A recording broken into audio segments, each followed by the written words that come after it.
Seguimos con más informaciones aquí en la Radio Preludio. Se viene una elección que dicen los más entendidos, los más políticos, que es la madre de todas las batallas y que tiene que ver con sentar nuevas bases o perfeccionar las que ya están de la constitución política. Yo entiendo que eso de hoja en blanco y partemos de cero no es tan así, porque hay cosas que sencillamente no las vas a poder cambiar así tan fácilmente.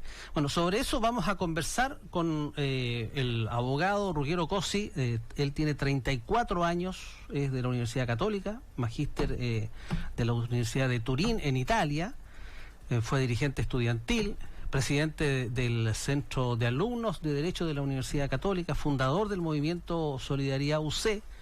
Estuvo ahí también en la pelea por la presidencia de la FEUC en el año 2010 cuando era jovencito, y actualmente es director del Instituto Libertad. Tiene conocimientos amplios en materias de derecho constitucional, tiene un currículum tremendo, así que no lo vamos a leer entero porque sería también una lata, pero sí lo saludamos y conversamos de inmediato. Flamante candidato a constituyente por nuestro distrito. Ruggero, gusto de saludarlo, muy buenos días. Igualmente, pues muy buenos días y un saludo a todos los auditores del Radio Preludio. ¿Esto de la hoja en blanco es tan así o es un eslogan nomás? Mira, lo que pasa es que tenemos que partir de la base de que las constituciones políticas que nacen en la época de ahí de las revoluciones políticas en Estados Unidos, la independencia de Estados Unidos, la Revolución Francesa, tienen dos aspectos fundamentales, que es limitar el poder, ¿ya? Y permitir el gobierno de las mayorías, ya, junto con garantizar los derechos de las minorías. Entonces, hay aspectos que son básicos en toda constitución política y que no pueden dejar de estar, porque de lo contrario ya no tendríamos una constitución.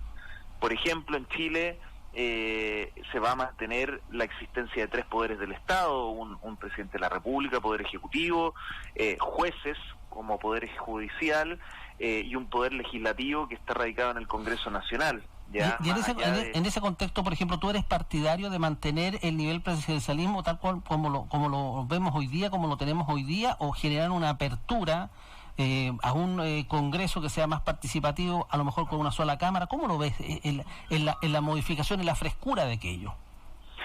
Bueno, eso es una discusión fundamental, porque buena parte de la crisis comienza por una crisis política, un conflicto entre el presidente de la República y el Congreso Nacional, como ha ocurrido tantas veces en la historia de Chile. Recordemos que todas las crisis institucionales en Chile han sido por eso: la guerra civil del 91, también la crisis del 25 y también el 11 de septiembre del 73. Siempre existió una pugna entre el Congreso y el presidente.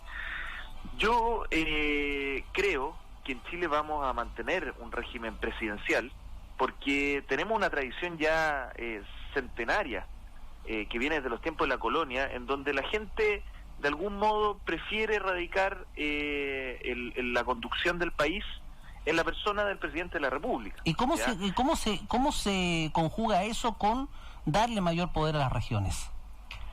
Pero mira, para cerrar el punto, yo creo que hay que mantener el régimen presidencial, pero hay que hacer modificaciones, ¿ya? Porque no puede ser que sigamos teniendo este bloqueo permanente del Congreso Nacional. Creo que hay que hacer reformas al sistema electoral.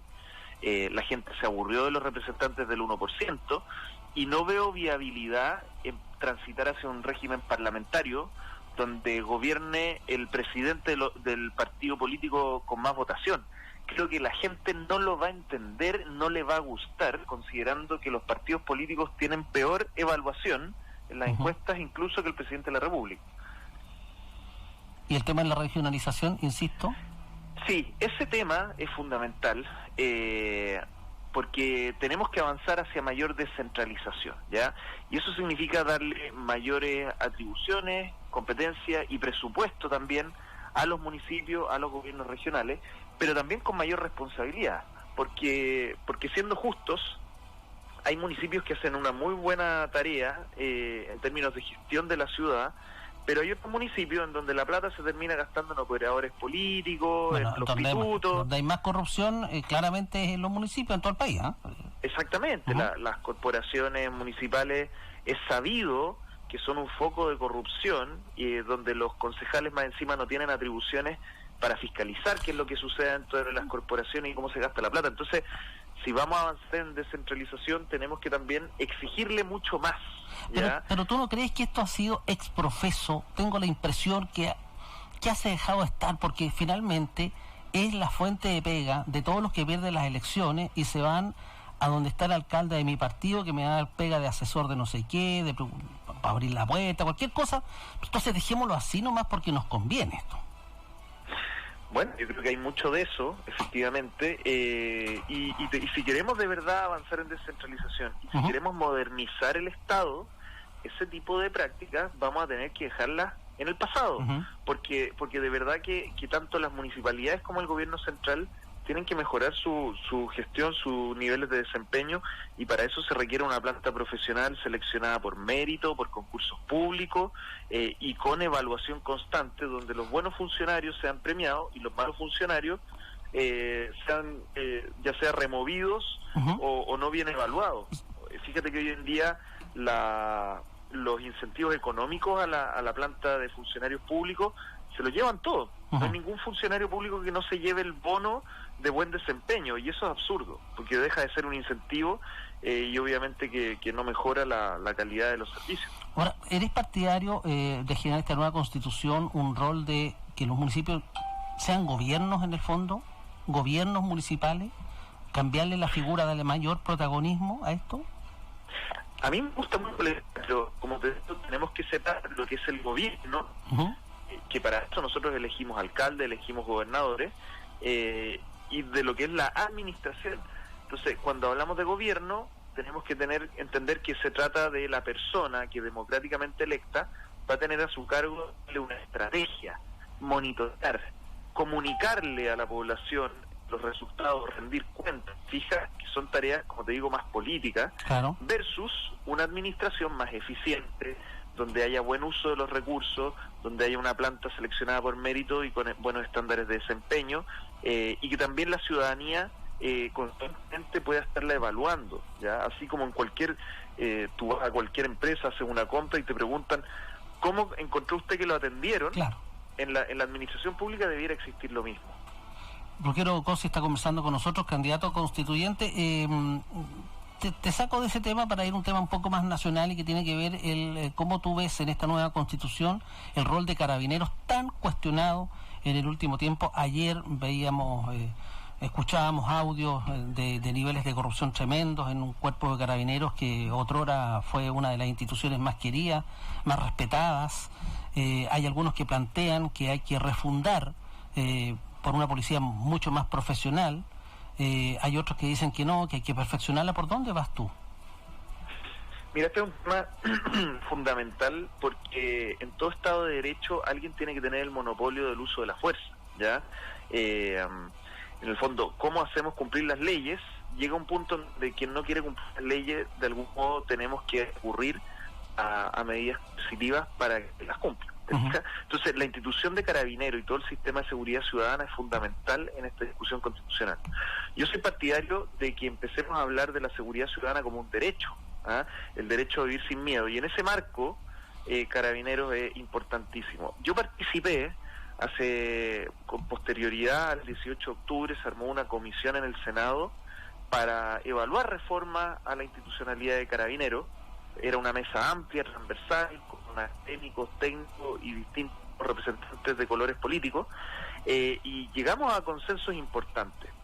Mira, y ahí en Carabineros hay que abordar lo siguiente, y en eso, como te digo, existe bastante acuerdo. Primero, mejorar los niveles de control, ¿ya? Porque los escándalos de corrupción que hemos conocido son impresentables y no pueden seguir ocurriendo hacia el futuro. También tiene que haber un control... ¿Pero quién controla? ¿Controla a los civiles? ¿Controlan los mismos carabineros a los mismos carabineros? ¿Controlan a los generales, a los suboficiales, cuando sabemos que los generales se van con la chequera para la casa? ¿Controlan a los suboficiales cuando sabemos que se lleva la droga para la casa? ¿Quién? Ese es el mayor punto, porque efectivamente Carabineros hoy en día funciona con bastante autonomía, y no existe un control interno, o sea, ha quedado demostrado que no funciona bien, y es necesario entonces establecer controles externos, mayor subordinación al poder civil, ¿ya? y también que existan controles disciplinarios, porque si bien la gran mayoría, y eso hay que rescatarlo, la gran mayoría de los carabineros y carabineras realizan una labor intachable, siempre hay algún funcionario que no satisface los estándares de desempeño que corresponden, y a esos funcionarios deben existir sumarios que sean eficaces en que ese tipo de malas prácticas no ocurran. Pero, después otro tema, solo para cerrar la idea, más allá del control, que haya una orientación al servicio a la ciudadanía. De la gente, la mayor que tú escuchas en los puerta a puerta es que quieren ver a los carabineros para su barrio, ¿ya? Están cuidándolos, ¿ya? Y lamentablemente hoy en día tenemos, como en todo el aparato estatal, mucha burocracia y también muchas funcionarios haciendo labor administrativa, qué sé yo, en otras cosas. Exactamente. O sea, tú que el carabinero hoy en día se le encarga incluso hasta las notificaciones judiciales. Claro. Entonces, eso no puede ser. Pero también se ha hablado, porque también he escuchado la posibilidad de generar policías, no sé si comunales o provinciales o regionales, para que lleguen, para que hagan toda esta cosa, digamos, menor, qué sé yo, de la música muy fuerte, la cosa judicial, la citación de no sé qué, la pensión de alimentos, y dejar a la policía de Carabineros con un rol más profesional, porque vemos muchas veces como en los funcionarios de Carabineros, que de partida tienen una preparación bastante modesta, muchos de ellos tienen un año de preparación y nada más. En el caso de los oficiales 4 años, lo que también parece bastante menor. Entonces, concentrarlo en esa labor para que tengan un trabajo más profesional, para que efectivamente sean profesionales en este control, porque vemos niveles, por las mismas condiciones que tienen, que son de trabajo, son paupérrimas en muchos casos, condiciones más profesionales para que puedan desarrollar una labor, como en algún momento pasó con la PDI, porque esta historia de Carabineros también la vivió la PDI, pero logró reinventarse, y hoy día la PDI está dentro de las instituciones más reconocidas, con un nivel profesional realmente espectacular. ¿No crees que ahí, digamos, falta un poquito de reacción también de la propia institución? Es que efectivamente, a ver, yo no quiero que se malinterprete, los carabineros realizan una labor profesionalísima, ¿ya? Pero sí falta más especialización, ¿ya? Carabineros tiene que concentrar su labor en la prevención del delito, ¿ya? La prevención del delito, y no en otras materias como lo que estábamos conversando. Pero cuando tú dices que hacen una labor profesionalísima, y ayer escuchamos un testimonio de un joven de un barrio muy, digamos, con un capital cultural, para decirlo, para no estigmatizar, bastante básico, que estudia 8 meses, que lo sacan y a los 8 meses ya es del GOPE, y tira, él mismo lo reconoce, y tira un niño por un puente hacia abajo y se manda a cambiar. Eso no es profesional. Entonces ahí falta formación. ¿Cómo es posible que una persona con 8 meses de formación salga con revólver, con una arma, a controlar el orden público cuando no tiene las competencias porque no se le han entregado? Si ese es un tema del Estado, ni siquiera de Carabineros. No sé, yo estoy de acuerdo en ese punto. Efectivamente, a veces los entrenamientos son de periodos muy cortos, y falta también que se les enseñen otras competencias, porque como te digo, mira, cuando tú piensas que Carabineros debe prevenir los delitos, se necesitan herramientas que pasan más allá del saber utilizar un arma de fuego, como son competencias en materia de trabajo social, criminología, ¿te fijas? Y también mucho más conocimiento de lo que son los estándares de derechos humanos. Claro. Entonces, efectivamente, la formación, como te decía yo, el control, mayor enfoque hacia el desempeño y el servicio en lo que es la prevención del delito, podemos mejorar mucho más lo que es la labor de Carabineros. Pero quiero cerrar con un comentario que es súper importante, porque Carabineros, más allá de todas las críticas que uno le puede hacer, la ciudadanía sigue evaluándolo mejor que los fiscales y los jueces. Entonces, tengamos eso en el contexto, porque toda la crisis de la seguridad pública que estamos viendo en nuestro país tiene que ver mucho, y así lo percibe la gente también, con un mal desempeño de los fiscales, ya, que no están investigando, y que muchas veces, y la gente lo dice, claro, si tú no le llevas al delincuente tú mismo, exacto, y no le llevas tú mismo la evidencia, la causa termina archivada. Ahí sobre eso quiero detenerme, porque en algún momento, y tú tendrás más conocimiento que yo sobre esta materia de seguro, se planteó que las fiscalías y que los tribunales de garantía iban a estar funcionando permanentemente, y que esto iba a ser muy dinámico, etcétera, y nos damos cuenta que hoy día cada fiscal tiene, el que menos tiene son 5.000 causas, los tribunales pasan prácticamente cerrado. Se dijo que los fines de semana iban a estar funcionando, uno se imaginaba las oficinas, las luces prendidas, etcétera. Eso no pasó en la práctica. Mira, en el caso de la Fiscalía,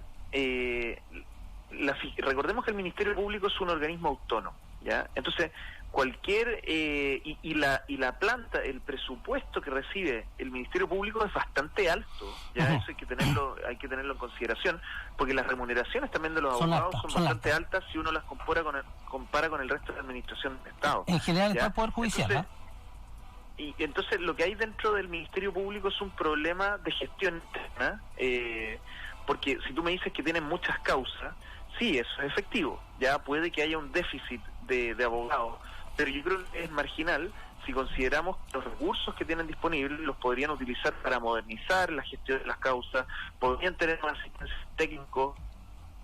O sea, yo lo comparo siempre con una oficina de abogados de cobranza. Ellos también tramitan con muchas causas, claro, ya a veces miles de causas, y lo hacen como si fuera una verdadera máquina de tramitación de causas, y lo hacen bien a nivel de cobranza civil. Entonces, ¿por qué los fiscales no poder también gestionar las causas penales de un modo más eficiente, más rápido, si además que son muy repetitivas en términos al menos jurídicos, ¿ya? Lo importante, y donde creo yo que está el déficit, es en que de repente no se hacen las diligencias investigativas que corresponde, falta mayor inteligencia en materia criminal, porque así como tú decías que los carabineros no se les forma en algunas competencias, bueno, los fiscales no pasan por ninguna escuela de criminología, claro, hija. Exacto. Entonces, si bien es cierto que hay concursos públicos y se les pregunta en materia de conocimiento de derecho penal, pero ellos no son expertos en investigación, y fíjate que los fiscales son los que dirigen la investigación. Ellos le dan la orden al carabinero o al funcionario de la policía de investigaciones sobre lo que debe hacer para investigar. Entonces, ahí tenemos un déficit, y la gente lo percibe así. Si tú miras la encuesta, siempre la peor nota se la ponen los fiscales. Oye, tengo acá una consulta. Tengo una consulta que me hace un auditor respecto de cuál es su posición sobre el tema, un tema que está aquí pero en discusión diaria, sobre el tema del agua, el derecho al acceso del agua. ¿Cómo lo ve usted eso en la nueva Constitución? ¿Cómo lo plantea? Bueno, ciertamente que preocupa a toda la región de Valparaíso hacia el interior, y yo creo que aquí tenemos que despejar varias variables. Lo primero es que estamos enfrentando una sequía y un cambio climático que perjudica a todos por igual. Grandes agricultores, pequeños agricultores, poblaciones que hoy en día no están siendo abastecidos con el agua para consumo humano. Entonces, el desafío es cómo podemos ir a capturar nuevas fuentes de agua, cómo podemos transportar el agua de un modo en que el agua no se derroche, y cómo podemos ahorrar y reutilizar el agua, ¿ya? Esos son los grandes desafíos. Y para eso, la gran solución pasa por dos cosas en las cuales el Estado ha fallado mucho. Primero, invertir en infraestructura hídrica, ¿ya? Si tú comparas, en los años 60 en la cuarta región ya existían embalses enormes, como el Paloma o el Puclaro. En la región de Valparaíso no existían y no han existido nunca embalses de ese tamaño. Entonces no teníamos reservas de agua para enfrentar la sequía. Tampoco existen grandes sistemas de microtranque para ahorrar el agua. Reutilización de aguas grises, por ejemplo. Para qué decir, y hoy en día tenemos la oportunidad también en lo que se refiere a transformar el agua salada en agua dulce, ¿ya? Entonces ahí falta inversión en infraestructura y el Estado falló. Y lo segundo en donde falló el Estado es en fiscalización, porque también es cierto de que existe un gran desorden en términos del consumo del agua, de los cauces que existen. No existe transparencia en la información de los consumos, y también han existido abusos, ¿ya? Y las sanciones y las fiscalizaciones no son lo que se esperaría, ¿ya? Entonces ahí el Estado ha fallado. En la nueva Constitución, para resumir, tenemos que reconocer el agua como un bien nacional de uso público de todos los chilenos. Tenemos que garantizar el derecho al agua potable, al agua para consumo humano como prioridad. Tenemos que establecer el deber del Estado de desarrollar una política de infraestructura hídrica, y tenemos también que establecer la base de un mejor sistema de fiscalización. De ese modo, al menos a nivel constitucional, vamos a despejar varias de las variables que hoy en día nos tienen metidos en esta crisis del agua. Ahora, ¿no tienes la impresión, esto lo he conversado con varios candidatos, en fin, de que se han generado muchas expectativas respecto de una nueva constitución, entendiendo que hay muchas cosas que no tienen que ver con la constitución propiamente tal, sino que con leyes que o no han dado el ancho en algún momento o que derechamente están obsoletas. ¿Por dónde tú crees que va la cosa? Bueno, eso es cierto, y es un deber de todos los candidatos de ser honestos ya con la ciudadanía en ese punto. La constitución política está en la punta de la pirámide normativa, es la ley fundamental, la ley de leyes, y lo que va a lograr es establecer las bases del país que queremos, de las instituciones que queremos hacia el futuro, y recuperar también la credibilidad y confianza en las instituciones, que es un aspecto central de la crisis política que estamos viviendo. Uh-huh. Una vez que hayamos zanjado la discusión constitucional, de ahí creo yo que se van a encauzar muchos acuerdos políticos y discusiones a nivel legislativo y de políticas públicas para ir cumpliendo lo que acordamos en la nueva constitución, irlo materializando, ejecutando en los hechos, porque lo que tú dices es muy cierto, la constitución política no nos va a cambiar la cara del país de un día para otro, ¿ya? Esto es algo que va a ir cambiando progresivamente, y como te digo, de acuerdo a los consensos que se logren en el seno de la Convención Constituyente. Oye, aprovechemos de... A mí me gusta la kombucha, ¿no? Entonces quiero, claro, que todo va a ser así, todo denso. Usted es joven, 34 años, un lolo para muchos. Aquí para Mauricio González dice que podría ser perfectamente bien usted hijo de él. Imagínese los años que suma don Mauricio González. Casado, usted es casado, tiene hijo. ¿A qué dedica el tiempo libre, como decía la canción? Cuéntanos un poquito de tu vida. Bueno, yo efectivamente tengo tres hijos, lo echo de menos en campaña porque uno tiene poco tiempo para la familia. Muy poco. Y felizmente casado también. Uh-huh. Yo, bueno, en general el tiempo libre, cuando no estoy en campaña, trato de hacer mucho deporte, me gusta cocinar, soy fanático también de la música, la lectura. ¿Nos puede dar una recetita, porque yo soy... no fanático, pero sí, a veces me la doy de cocinero. Sí, yo creo que además hoy en día los hombres tenemos que hacernos cargo también de la cocina, uh-huh. y una otra vez lucirnos en la cocina. Sí. Yo creo que ya no es momento para ese tipo de estereotipos de que el hombre no cocina, al contrario, y a mí me encanta además. Además que mi señora dice que me veo muy atractivo cuando cocino, yo. Bueno, eso ya cada uno sabe. Oye, Rogelio, bueno, un gusto, quedaron hartos temas, porque este es un tema muy interesante, y bueno, la idea es que nos sigamos contactando para un poco que nuestros auditores vayan conociendo tu posición, aclarando también, un poquito educando a la comunidad, porque yo creo que aquí, y un poco lo que tú planteabas, se ha generado mucho eslogan, y no sé si sea la palabra correcta, pero mucho suflé, mucha cosa bonita, pero finalmente esto es muy serio. El tema de la Constitución es una cosa tremendamente seria y que finalmente no nos va a afectar ni siquiera a nosotros, sino que a nuestros hijos, nuestros nietos, nuestros bisnietos. O sea, estamos construyendo o mejorando la patria de aquí en los próximos 50, 60 años. Entonces es un tema serio, por cierto. Sí, yo te agradezco por la invitación. Auditorio invitado a informarse, a justamente educarse en estas materias, y tener claro lo que tú dices. O sea, la Constitución política requiere que en paralelo el Congreso Nacional siga funcionando, ¿ya? Uh-huh. Acá hay muchas reformas que están pendientes. Esto se dijo antes del plebiscito, de que la Constitución no va a cambiarle la vida a los chilenos, y para eso se requiere que el Congreso Nacional siga desempeñando sus tareas. Y en lo que se refiere a mi candidatura, como les digo, invitarlos a que me conozcan. Ruggero Cosi, candidato constituyente por el Distrito 6, y justamente en lo que se refiere a seguridad ciudadana, mi compromiso es trabajar por eso, para que todos tengamos derecho a vivir sin miedo, porque ese es un derecho que hoy en día no está en la Constitución, y yo soy partidario de que en la nueva Constitución tiene que estar, porque tenemos que vivir con tranquilidad. Muchos derechos se hacen irrelevantes si no podemos vivir tranquilos y sin temor a la delincuencia. Uh-huh. Así que los dejo invitados a conocerme, a leer mis propuestas en las redes sociales, y muy agradecido la invitación.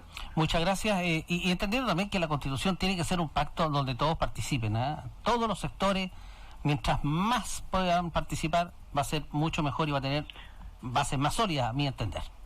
No, aquí nadie sobra, ya todos tenemos que ir a votar, y esta Constitución tiene que ser de todos los chilenos y chilenas, de los del apruebo, los del rechazo y también de los que habitualmente no van a votar. Exacto. Tiene que ser la Constitución de todos. Muchas gracias.